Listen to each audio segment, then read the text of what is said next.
नमस्कार, मैं हूं Siddharth. City news van Rewa की समाचार सेवा में आप सभी का स्वागत है। प्रस्तुत है आज के मुख्य समाचार। मुख्यमंत्री ने ली क्राइसिस समिति की बैठक।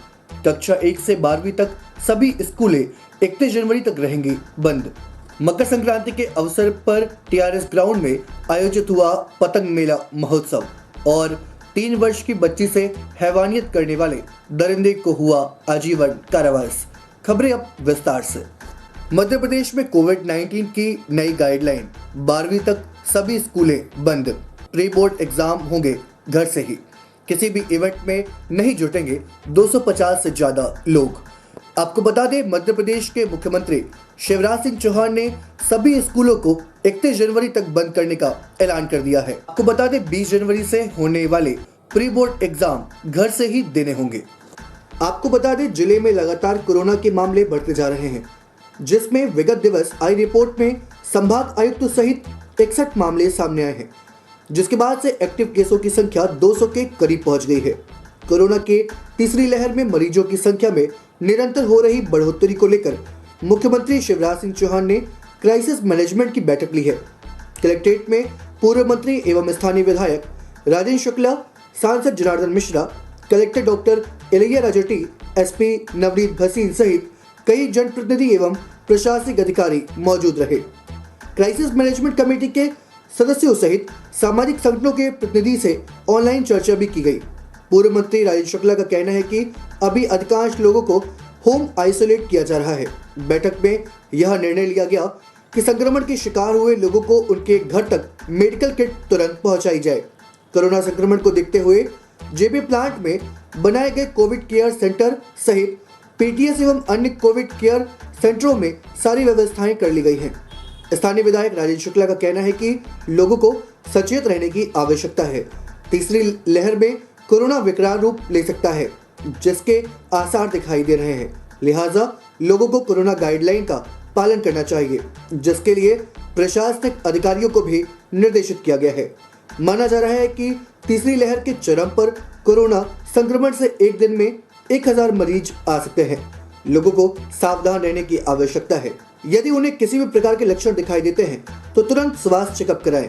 वहीं शासन द्वारा सभी कलेक्टरों को 15 से 18 वर्ष वाले किशोरों को जल्द वैक्सीनेशन के भी निर्देश दिए गए हैं। प्रस्तुत है पूर्व मंत्री एवं रीवा विधायक राजेंद्र शुक्ला से प्राप्त जानकारी के अंश। द्वारा क्या दिशा निर्देश दिए गए हैं, अभी किस तरह की व्यवस्था है? दिशा निर्देश सतर्क रहने के दिए जा रहे हैं। जिला प्रशासन को सारी व्यवस्थाएं सुनिश्चित करें, टेस्टिंग भी बढ़ाएं और साथ में मेडिकल किट, जो होम आइसोलेशन में ज़्यादा मरीज को इस बार के तीसरी लहर में अभी अस्पताल में भर्ती कम हो रहे हैं, होम आइसोलेशन में ज़्यादा हैं लोग, तो होम आइसोलेशन में जो लोग हैं उनको मेडिकल किट वगैरह जांच के पॉजिटिव आने के तुरंत बाद उनके घरों में मेडिकल किट पहुंचाई जाए, जिससे कि वो दवाई लेके और स्वस्थ हो सकें। अस्पतालों में बेड और ऑक्सीजन और इन सब की व्यवस्थाएँ तो पुख्ता हैं ही, वो उसको सुनिश्चित करते रहें। इस प्रकार से आने वाली तीसरी लहर तेज़ी से बढ़ सकती है। इसका खतरा है दूसरी लहर से 5 गुना 6 गुना ज़्यादा तेज़ी से ये स्प्रेड हो रहा है। इसलिए सभी को सतर्क रहना है, मास्क लगाए रखना है, दूरी बनाए रखना है और अपने को सुरक्षित रखने के वो सारे उपाय करने हैं जो दूसरी लहर में हम लोग करते रहे हैं। इन सब चीज़ों की चर्चा हुई है और मुख्यमंत्री जी ने सभी कलेक्टर्स को ये निर्देशित किया है कि 15 से 18 वर्ष के सभी बच्चों को वैक्सीनेशन के लक्ष्य जल्दी से जल्दी पूरा करें और व्यवस्थाएं दुरुस्त रखें। सर, जिले में ये अनुमान लगाया जा रहा है कि एक दिन में 1000 संक्रमण मामले सामने आ सकते हैं। इस स्थिति में कैसी व्यवस्थाएं रहेंगी अपने पास? देखिए, जो संक्रमण बढ़ रहा है उसमें 97% लोग होम आइसोलेशन में ही अभी ठीक हो रहे हैं। तो होम आइसोलेशन में जब कोई व्यक्ति रहता है तो उसको मेडिकल किट पहुंचाना शासन और प्रशासन की जिम्मेदारी है कि हम वो दवाइयाँ उनके घरों में पहुंचा दें, जिससे कि वो दवाई लेके 2-3 दिन में ठीक हो जाएं। तो अभी पूरा फोकस यही है कि हम मेडिकल किट और जांच तेज़ी से बढ़ाएं। जांच ज़्यादा बढ़ाएंगे तो होम आइसोलेशन में लोग जाएंगे। और कोविड केयर सेंटर भी जो हमने बनाए थे पिछली बार, एक तो जेपी सीमेंट में बनाए थे 300-350 बेड का, वो उसको भी अलर्ट मोड में रखना है कि यदि मरीज घरों में आइसोलेट होने के बजाय कोविड केयर सेंटर में जाने लायक स्थिति बनती है तो हम कोविड केयर सेंटर में उनको ले जाके और वहाँ पे पहुँचा देंगे। बाकी जहाँ तक आईसीयू और ऑक्सीजन और वेंटिलेटर की बात है तो ईश्वर ना करे उसकी ज़रूरत पड़े, लेकिन यदि पड़ती है तो हमारे पास अब पर्याप्त ऑक्सीजन भी है, वेंटिलेटर भी हैं, बेड भी हैं। इसलिए हर तरह से हम लोग इस तीसरी लहर का मुकाबला करने के लिए पूरी तरह से तैयार हैं। लेकिन उसके लिए ज़रूरी है कि बाज़ार में ज़्यादा भीड़ में लोग जाने से बचें, मास्क लगाए बिना न जाएं, बल्कि एक मास्क नहीं अब डबल मास्क लगाने की ज़रूरत है क्योंकि तेज़ी से बढ़ रहा है और सतर्क रहना पड़ेगा जिससे कि हम इस चपेट में ना आए। 3 वर्ष की बच्ची से हैवानियत करने वाले दरिंदे को हुआ आजीवन कारावास, विशेष न्यायालय ने दिया फैसला, साथ ही 10,000 का अर्थदंड भी। आपको बता दें, रीवा जिले के त्योथर तहसील अंतर्गत 3 वर्ष के नाबालिग बच्ची के साथ दुष्कर्म के चिन्हित जघन्य प्रकरण के आरोपी को आजीवन कारावास की सजा सुनाई गई है। आपको बता दें, 3 साल की बच्ची के साथ हैवानियत करने वाले दरिंदे को न्यायालय ने आजीवन कारावास की सजा सुनाई है। साथ ही कोर्ट ने अर्थदंड से दंडित भी किया है। घटना जनी थाना क्षेत्र में हुई थी। बच्ची अपनी मां के साथ रात में सो रही थी, उसे चुपके से उठा ले गया और घर से कुछ दूर ले जाकर दुष्कृत किया था। खून से लथपथ हालत में वह बच्ची को मां के पास लटाकर भागने लगा, तभी मां की नींद खुल गई। परिजनों की सूचना पर पुलिस ने आरोपी के खिलाफ धारा 376 AB, 376, 363, 366, 450, 5-6 पॉक्सो एक्ट के तहत प्रकरण दर्ज गिरफ्तार किया था। पुलिस ने 21 अक्टूबर को न्यायालय में चालान पेश किया था। न्यायालय में अभियोजन की ओर से 21 साक्ष्यों को प्रस्तुत किया गया, जबकि बचाव में 3 साक्ष्य प्रस्तुत किए गए। प्रकरण में अभियोजन द्वारा प्रस्तुत किए गए तर्कों व साक्ष्यों के आधार पर न्यायालय ने आरोपी को दोषी माना। उसे पॉक्सो एक्ट में आजीवन कारावास व 10,000 का अर्थदंड, धारा 450 में 10 वर्ष का कारावास व 500 रुपए का अर्थदंड, 366 में 10 वर्ष की सजा व अर्थदंड से दंडित किया है। अभियोजन की ओर से पैरवी लोक अभियोजक धीरज सिंह ने की। प्रस्तुत है प्राप्त जानकारी के अंश। जहां पर एक 3 वर्षीय बालिका के साथ दिनांक 6/10/21 को रात्रि में जब वो अपने माँ पिता के साथ सो रही थी तो अभियुक्त द्वारा उसे चुपके से उठा ले गया और उसके बाद उसके साथ गलत काम करके रात्रि में जब वापस रखने आया तो बच्ची चूँकि रो रही थी तो उसकी इस आवाज़ सुनकर फिर माँ की नींद खुली तो अभियुक्त बच्ची को जो है माँ के पेट पे लेटाकर जाने लगा। तभी माँ को महसूस हुआ कुछ गीलापन, तो उसने जब देखा कि उसके गुप्तांगों से खून बह रहा था। तो तुरंत माँ ने उससे पूछा कि क्या हुआ मेरी बच्ची को, तो अभियुक्त वहाँ मौन रहा और चला गया। और फिर वहाँ उसका पिता भी बच्ची का वहीं बगल में सो रहा था। फिर दोनों जब उठे और देखे बहुत ज़्यादा ही ब्लीडिंग हो रही थी बच्ची को, तो उन लोगों ने फिर बाहर आए और फिर अभियुक्त बाहर मिला तो उससे पूछा कि क्या किए हो बताओ हमें। तो वो फिर बोला कि मुझसे गलती हो गई और उसके बाद वहाँ चला गया। फिर उसकी माँ और पिता और आसपास के 1-2 लोगों के साथ उसको लेके शंकरगढ़ इलाज कराने गए, जहाँ पे डॉक्टरों द्वारा बताया गया कि बच्ची काफ़ी गंभीर है। तो फिर उसे यहाँ से रीवा रेफर किया गया, जहाँ इस दौरान बच्ची लगभग 6 से 7 दिनों तक भर्ती रही। उसकी काफ़ी हालत गंभीर रही, उसे खून भी चढ़ा, जिस दौरान अभियुक्त को पुलिस द्वारा अगले दिन ही गिरफ्तार कर लिया गया और उससे पूछताछ की गई, जिसके आधार में कुछ चीज़ें घटना स्थल पता चला, घटना स्थल से कुछ सामग्री बरामद हुई और जिसके पश्चात जो है पुलिस द्वारा दिनांक 21/10/21 को अभियोग पत्र न्यायालय में प्रस्तुत किया गया, जिसके पश्चात जो है ट्रायल प्रारंभ हुआ 29/10/21 से, जिनमें अभियोजन द्वारा कुल 21 साक्षी प्रस्तुत किए गए और बचाव पक्ष द्वारा 3 साक्षी प्रस्तुत किए गए, जिनमें जो है अभियोजन का साक्षियों ने समर्थन किया साक्षियों का, जिसके आधार पे न्यायालय द्वारा 11 तारीख को इसमें बहस की सुनी गई, जिसमें मेरे द्वारा यह तर्क प्रस्तुत किया गया कि मामला पूर्णतः परिस्थितिजन्य साक्ष्यों पर आधारित है, जिसके संबंध में अभियुक्त द्वारा कोई ऐसा स्पष्टीकरण नहीं प्रस्तुत किया गया जिसके आधार पे उन साक्ष्यों को न निराधार माना जाए, जिसको सत्य मानते हुए फिर न्यायालय ने, माननीय न्यायालय त्योथर द्वारा आज अभियुक्त को पॉक्सो अधिनियम की धारा 5/6 के अंतर्गत आजीवन कारावास शेष प्राकृतिक जीवन काल तक के लिए एवं धारा 366 भादवी के अंतर्गत 10 वर्ष का सश्रम कारावास एवं 500 रुपये अर्थदंड तथा धारा 450 के अंतर्गत 10 वर्ष का सश्रम कारावास एवं 500 रुपये के अर्थदंड से दंडित किया गया है। ये सर न्यायालय का फैसला कितने दिनों के अंदर आ गया है? ये अभियोग पत्र घटना 6/10/21 के अभियोग पत्र प्रस्तुत होने के लगभग 65-70 दिनों के अंदर त्वरित रूप से मामले का विचारण करते हुए माननीय न्यायालय ने अभियुक्त को दोषी सिद्ध कर दंडादेश पारित किया है। इसमें काफ़ी तेजी से कार्रवाई त्वरित विचारण कराने का प्रयास किया गया, जिसके द्वारा सफलता प्राप्त हुई है।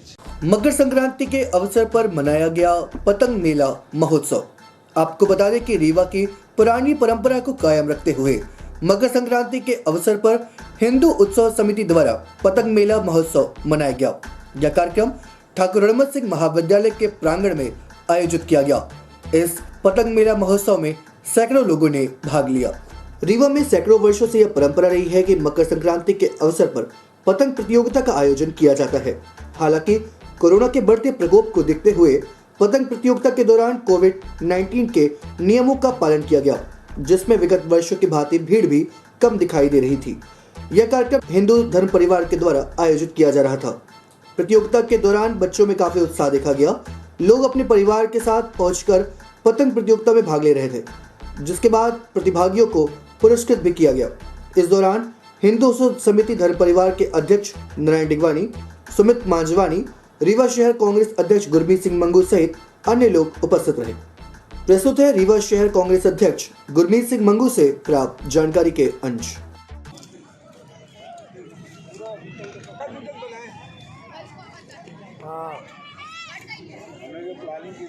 कैसे कोविड गाइडलाइन का भी किस तरीके से पालन किया जाए? पूरे कोविड नियमों का पालन करते हुए इस मकर संक्रांति के पावन पर्व पर आप सभी को, पत्रकार भाइयों को बधाई। रीवा की एक संस्कृति है भाईचारा, प्रेम, और ये मकर संक्रांति हिंदू वर्ष का 9 वर्ष कैलेंडर का। और पतंग प्रतियोगिता में आज आप देख ही रहे हैं कि छोटे छोटे बच्चे नए बस स्टैंड से, उपरहटी से, ढेका से भीड़ लगी हुई है यहाँ पे। वह भीड़ में उनका उत्साह है पतंग को लेके। अभी भी पुरानी जो धरोहर है, वो पुरानी धरोहर, पुरानी संस्कृति बची हुई है, यह इस ग्राउंड में देखने को मिलता है। हिंदू उत्सव धर्म परिवार लगातार यह प्रयास कर रहा है कि जो हमारे पुरानी संस्कृति के खेल हैं, पुराने खेल हैं, गिप्पी गेंद, गढ़ा गेंद, गुल्ली डंडा, ये जीवित रहे। इसका यह प्रयास हिंदू धर्म परिवार लगातार अपनी टीम के साथ इस प्रयास में सफलतापूर्वक इस कार्य को कर रहा है। आज पतंग मेला जो आप देख रहे हैं, सबसे ज़्यादा छोटे बच्चों ने इसमें भाग लिया है। और किसी की कट जा रही है तो तुरंत दूसरी जाके खरीद के लाता है और फिर पतंग उड़ाने का प्रयास कर रहा है। यह सब रीवा का जो एक स्नेह है, भाईचारा है, उसकी इस कार्यक्रम के आयोजन में कोविड का कितना असर पड़ रहा है? देखिए, कोविड का तो असर इस आयोजन में आप साफ देख रहे हैं कि जो ग्राउंड भरा रहता था, आज उस ग्राउंड में संख्या कम है। और हमने भी कोविड के नियमों को पालन करते हुए ज़्यादा इसका प्रचार प्रसार नहीं किया। यह कार्यक्रम हो, एक मैसेज जाए, उस आधार पर यह कार्यक्रम किया गया। जी, पुरस्कार। गरीबों का निवाला छीनकर कोटेदार हो रहे मालामाल, हितग्राहियों को नहीं दी जा रही है पर्ची। खाद्य विभाग की भूमिका संदिग्ध, शिकायत के बाद भी आखिर क्यों नहीं होती कार्रवाई। आपको बता दें, गरीबों को खाद्यान्न उपलब्ध कराने के लिए सरकार हर संभव प्रयास कर रही है, जिसके लिए पात्र लोगों को राशन कार्ड उपलब्ध कराए गए हैं। कोविड काल से लेकर आज तक सीएम शिवराज सिंह चौहान के साथ साथ प्रधानमंत्री के द्वारा निःशुल्क खाद्यान्न उपलब्ध कराने की योजना तैयार की गई है, लेकिन जमीनी हकीकत यह है कि योजना के अनुसार गरीबों को खाद्यान्न वितरण नहीं किया जा रहा है। यदि रीवा जिला मुख्यालय की बात करें तो कोटेदारों के द्वारा किसी भी हितग्राही को पर्ची उपलब्ध नहीं कराई जाती, जिससे वह जान ही नहीं पाता कि उसके नाम से कितना खाद्यान्न निकाला गया है। यदि हितग्राही किसी भी तरह से आवाज उठाता है तो उसे राशन बंद करवा देने की धमकी दी जाती है। इस पूरे मामले को लेकर खाद्य विभाग भी पूरी तरह मौन धारण किए हुए है। रीवा शहरी क्षेत्र के लगभग सभी वार्डों में गरीबों के साथ लूट मची हुई है। देखा गया है कि प्रधानमंत्री के द्वारा मुफ्त उपलब्ध कराए जाने वाला खाद्यान्न लोगों को मिल ही नहीं रहा है। यदि किसी को 1 क्विंटल अनाज मिलना है तो उसे 70 किलो अनाज ही दिया जा रहा है। आपको बता दें कि कलेक्टर रीवा डॉक्टर एलैया राजटी के द्वारा निर्देशित किया गया था कि प्रत्येक हितग्राही को उसके नाम से निकलने वाली पर्ची उपलब्ध कराई जाए, लेकिन किसी भी हितग्राही को पर्ची उपलब्ध नहीं कराई जाती, जिससे वो शिकायत भी नहीं कर पाता। यदि मौखिक शिकायत लोगों के द्वारा की जाती है तो उसकी कहीं सुनवाई नहीं होती, जिससे विभाग की भूमिका भी संदिग्ध नजर आती है। आपको बता दें, हमारी टीम जब निपनिया वार्ड 1 पहुंची तो वहां देखा कि किसी भी हितग्राही को पर्ची नहीं दी जा रही थी तथा इस दौरान कुछ ऐसे भी हितग्राही मिले जिन्हें उनके राशन कार्ड में बनी पात्रता के हिसाब से अनाज नहीं मिल रहा था। प्रस्तुत है जानकारी के अंश। देवकली आपको गल्ला कितना मिला? 90 किलो। कितने सदस्य है घर में आपके? हमारे 5 हैं। ये आपका पीला कार्ड बना हुआ है, इसमें 35 किलो पर महीने की वो है आपकी मतलब पात्रता है। तो 4 महीने का इस बार पीएम वाला भी मिल रहा है, तो 35 दिन 70 होता है और वो 25 दिन 50। तो ऐसे करके तो ज़्यादा होता है। आपको 90 किलो क्यों दिया? आपने पूछा उनसे? हाँ, क्या बोले? कहीं ले लो 90। उससे ज़्यादा नहीं देंगे। पर्ची दिए हैं? पर्ची नहीं देंगे। कितना पैसा लिया आपसे? 80 रुपया।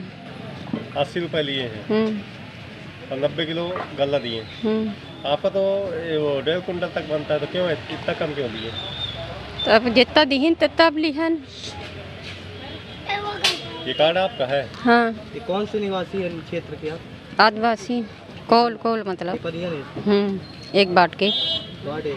रीवा स्थित गुरुद्वारा श्री गुरु सिंह सभा गल्ला मंडी में लोहड़ी का त्योहार हर्षोल्लास के साथ मनाया गया। सिख समुदाय एवं पंजाबी समुदाय के लोगों ने आपस में मिलजुल कर सौहार्दपूर्ण वातावरण में लोहड़ी का त्योहार पूजा पाठ कर, लकड़ी में आग लगाकर, प्रसाद वितरण कर, तिल के लड्डू के साथ पारंपरिक तरीके से लोहड़ी का त्योहार मनाया। मान्यता के अनुसार लोहड़ी फसल की कटाई और बुआई के तौर पर मनाई जाती है।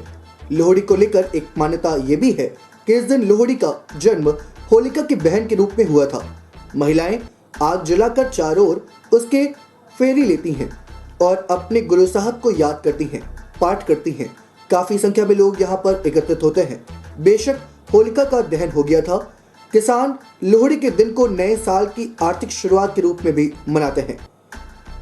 इस अवसर पर प्रमुख रूप से गुरुद्वारे में परमजीत दुग्गल, निर्मल सिंह, कमलजीत सिंह डंग, हर भगवान कुलवंत सिंह एवं परमजीत सिंह डंग सहित अन्य गणमान्य नागरिक उपस्थित रहे। प्रस्तुत है प्राप्त जानकारी के अंश।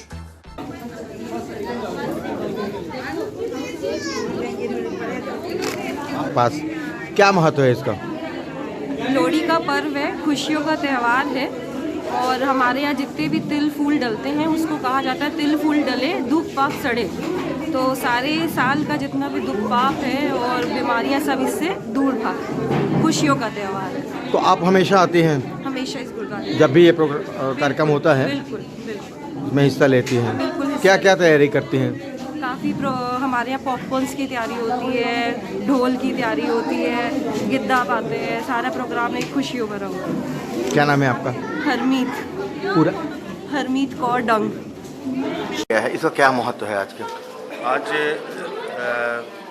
सिख समुदाय द्वारा और पंजाबी समुदाय द्वारा लोहड़ी का कार्यक्रम त्यौहार मनाया जाता है और चूँकि ये सिख धर्म में एक नए साल के रूप में मनाया जाता है और इस लोहड़ी कार्यक्रम में हम लोग सौहार्दपूर्ण मिलके अच्छाई पे बुराई की जीत भी मानते हैं और ये भी मानते हैं कि एक तरह का हमारा नया त्यौहार और नया दिन शुरू होता है और इसीलिए बैसाखी का त्यौहार सौहार्दपूर्ण तरीके से सब संगत द्वारा मिलके मनाया जाता है। ये क्या क्या कार्यक्रम आयोजित किया जाते हैं इसमें? इस पे पहले तो शाम को कीर्तन वगैरह होता है, उसके बाद प्रसाद वितरण होता है, फिर नीचे लोहड़ी में उसमें तिल फूल और वो परिक्रमा होती है पूरी और उसके बाद लोग ढोल के द्वारा नाचते वगैरह है, खुशी मनाते हैं इसमें। कलेक्टर एसपी ने किया पैदल भ्रमण, लापरवाह दुकानदारों पर की जुर्माने की कार्यवाही। आपको बता दें, सिरमौर चौराहे से अमैया मार्ग में कलेक्टर एसपी ने पैदल भ्रमण किया और 40 दुकानदारों पर लापरवाही करने के लिए जुर्माने की कार्यवाही की। जैसे ही रीवा कलेक्टर डॉक्टर इलैया राजट्टी एवं रीवा एसपी नवनीत भसीन पैदल भ्रमण पर निकले, दुकान में बैठे व्यापारी मास्क लगाने लगे। उनको मास्क लगाते देखकर कलेक्टर पास पहुंचे और बोले कि हमको धोखा देकर आप कोरोना से नहीं बच सकते। हमको देखकर आप मास्क मत लगाइए, बल्कि इसके लिए आपको 100 परिणाम मिलने चाहिए थी। कलेक्टर की यही बातें सुनकर वहां मौजूद लोगों को अपनी गलतियों का एहसास हुआ और उन्होंने मास्क लगाने का वादा किया। कलेक्टर डॉक्टर इलैया रजटी, एसपी नवनीत भसीन, नगर निगम कमिश्नर मीरा सहित पुलिस बल मास्क नहीं लगाने वालों पर कार्रवाई के लिए गुरुवार की शाम को सड़कों पर उतर आया। सिरमौर चौराहे से अधिकारियों ने कार्रवाई शुरू की तो अधिकांश दुकानदार बिना मास्क के सामान बेच रहे थे। यहाँ तक कि उनके दुकानों में आए ग्राहक भी बिना मास्क के सामान खरीद रहे थे। यह देखकर अधिकारियों ने जमकर फटकार लगाई और उनको दुकान में बैठते समय मास्क अनिवार्य रूप से लगाने और जो भी ग्राहक आए उन्हें भी मास्क अनिवार्य रूप से लगाने की हिदायत दी। बिना मास्क के यदि दुकानदार मिले तो उनके खिलाफ दुकान सीज करने की कार्रवाई की जाएगी। सड़कों पर कई लोग अधिकारियों को बिना मास्क के घूमते मिले, उनको भी अधिकारियों ने रोककर फटकार लगाई। कई लोग तो अधिकारियों को देखकर जेब से मास्क निकालकर लगाने लगे, जिनको अधिकारियों ने अपने अंदाज में समझाइश दी।